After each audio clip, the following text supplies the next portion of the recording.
Baie Christene het kruishangertjies aan of sit kruise in hulle huise op as 'n teken van hulle geloof in God.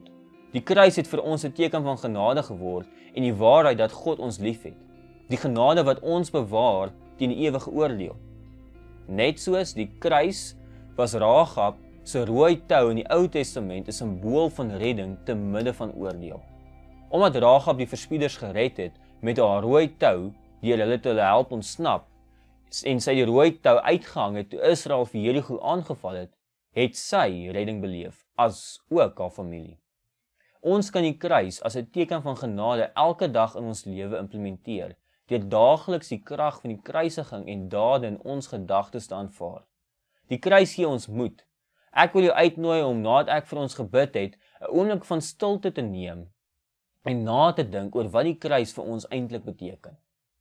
Kom ons bid saam, dan kan jy 'n oomblik van stilte neem. Here Jesus, dankie dat U vir ons aan die kruis gesterf het en vir ons die grootste teken van genade gegee het. Dankie dat die kruis nie die einde was nie, maar die begin van 'n nuwe lewe. Mag ons in U krag van die kruis leef en ander herinner aan die genade wat ons deur U vergifnis ontvang het. Amen.